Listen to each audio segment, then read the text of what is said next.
하나님 나라 복음을 살아가는 매일의 동행.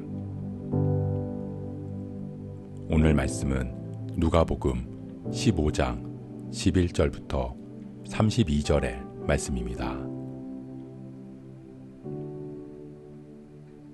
또 이르시되 어떤 사람에게 두 아들이 있는데 그 둘째가 아버지에게 말하되 아버지여 재산 중에서 내게 돌아올 분깃을 내게 주소서 하는지라. 아버지가 그 살림을 각각 나눠주었더니 그 후 며칠이 안 되어 둘째 아들이 재산을 다 모아가지고 먼 나라에 가 거기서 허랑방탕하여 그 재산을 낭비하더니 다 없앤 후 그 나라에 크게 흉년이 들어 그가 비로소 궁핍한지라. 가서 그 나라 백성 중 한 사람에게 붙여 사니 그가 그를 들로 보내어 돼지를 치게 하였는데 그가 돼지 먹는 쥐염 열매로 배를 채우고자 하되 주는 자가 없는지라. 이에 스스로 돌이켜 이르되 내 아버지에게는 양식이 풍족한 품꾼이 얼마나 많은가. 나는 여기서 주려 죽는구나. 내가 일어나 아버지께 가서 이르기를 아버지, 내가 하늘과 아버지께 죄를 지었사오니 지금부터는 아버지의 아들이라 일컬음을 감당하지 못하겠나이다. 나를 품꾼의 하나로 보소서 하리라 하고 이에 일어나서 아버지께로 돌아가니라. 아직도 거리가 먼데 아버지가 그를 보고 측은히 여겨 달려가 목을 안고 입을 맞추니 아들이 이르되 아버지, 내가 하늘과 아버지께 죄를 지었사오니 지금부터는 아버지의 아들이라 일컬음을 감당하지 못하겠나이다 하나. 아버지는 종들에게 이르되 제일 좋은 옷을 내어다가 입히고 손에 가락지를 끼우고 발에 신을 신기라. 그리고 살진 송아지를 끌어다가 잡으라. 우리가 먹고 즐기자.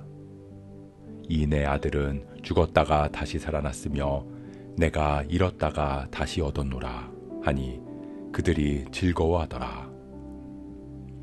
맏아들은 밭에 있다가 돌아와 집에 가까이 왔을 때 풍악과 춤추는 소리를 듣고 한 종을 불러 이 무슨 일인가 물은데 대답하되 당신의 아버지가 건강한 그를 다시 맞아들이게 됨으로 인하여 살진 송아지를 잡았나이다 하니 그가 노하여 들어가고자 하지 아니하거늘 아버지가 나와서 권한대 아버지께 대답하여 이르되 내가 여러 해 아버지를 섬겨 명을 어긴 일이 없거늘 내게는 염소 새끼라도 주어 나와 내 벗으로 즐기게 하신 일이 없더니 아버지의 살림을 창녀들과 함께 삼켜버린 이 아들이 돌아오매 이를 위하여 살진 송아지를 잡으셨나이다.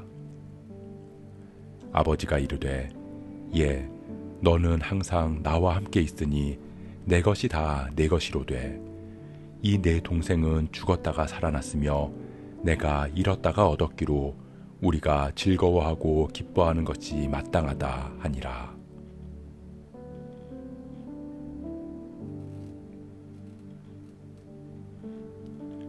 잃어버린 양과 잃어버린 드라크마의 비유를 하신 예수님은 잃어버린 아들에 대한 이야기를 이어가십니다.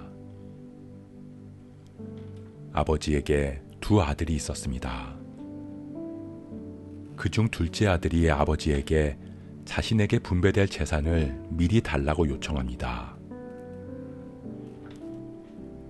지금도 그렇지만 당시에는 유산의 분배는 아버지의 임종 직전에 이루어지는 것이었습니다. 그럼에도 이 아들이 아버지에게 유산을 미리 달라고 요구한 건 아버지를 무시하는 무례한 행동이었던 것입니다. 그렇게 둘째 아들은 받은 유산을 다 팔아 돈으로 마련한 뒤 며칠이 안 돼서 먼 나라로 떠났습니다.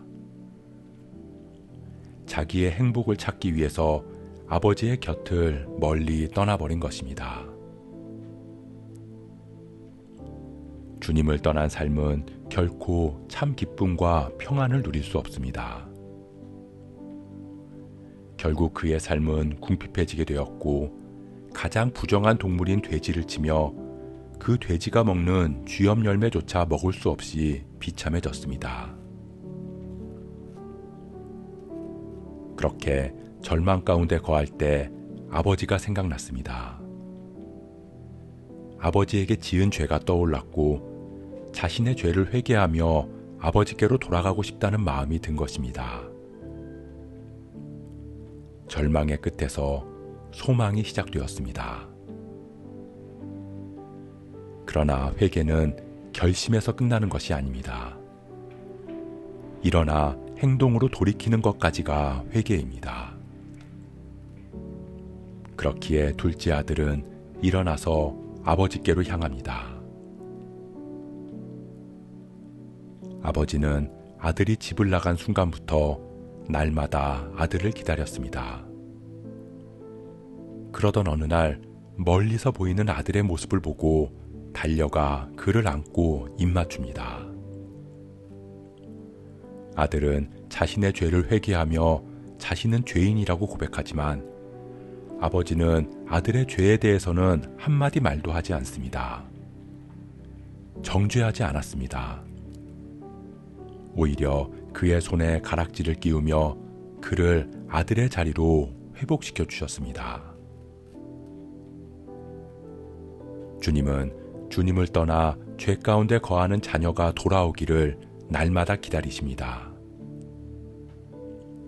회개하고 돌아오기만 하면, 아버지의 품에 안기기만 하면 자녀로 회복시켜 주시고 기쁨으로 잔치를 열어주실 것입니다. 그렇게 아버지는 잃어버린 아들을 되찾았습니다. 반면 집에는 아버지와 늘 함께한 또 한 명의 아들이 있었습니다. 그는 아버지와 함께하며 한 번도 아버지의 명을 어긴 적이 없는 첫째 아들이었습니다. 그는 동생의 귀환, 그리고 아버지의 환대에 분노했습니다. 동생뿐만 아니라 아버지를 용서하지 못하겠다며 집으로 들어가기를 거부합니다. 왜냐하면 그는 둘째 아들과 달랐기 때문입니다. 그렇기에 용서할 수 없는 동생을 용서해 준 아버지의 사랑을 이해하고 받아들일 수 없었습니다. 사랑하는 성도 여러분, 둘째 아들은 원래의 자리였던 아버지의 품을 떠났습니다. 그러다 회개하고 돌아와 다시 원래의 아들의 자리를 회복했습니다. 그러나 첫째 아들은 동생을 회복한 아버지에게 분노했습니다. 그가 그렇게 할 수 있었던 이유는 자신은 아버지의 명을 한 번도 어긴 적이 없었다는 자신의 의로움 때문이었습니다. 아버지와 늘 함께하는 아들이었지만 아버지 안에서 평안함을 누리지 못하고 마치 종처럼 살았던 것입니다. 결국 첫째 아들도 몸만 같이 있었을 뿐 둘째 아들처럼 아버지를 떠나 있었던 것입니다. 아버지는 첫째에게도 돌아와서 온전한 아들로서의 자리를 회복하기를 바라셨습니다. 이 말씀을 주님께서 바리새인과 서기관들을 향해 하셨습니다. 하나님을 떠난 적이 없다고 믿으며 율법에 얽매여 있던 그들, 둘째 아들 같은 세리와 죄인들의 회개에 분노하던 그들에게 돌아올 것을 촉구하는 메시지였습니다.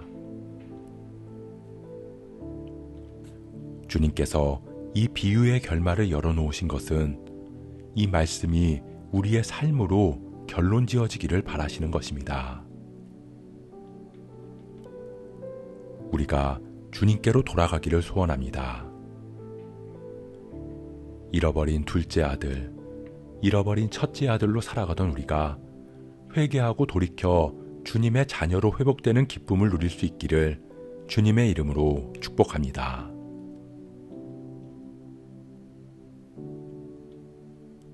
오늘 말씀 묵상하면서 기도함으로 마음에 새기겠습니다.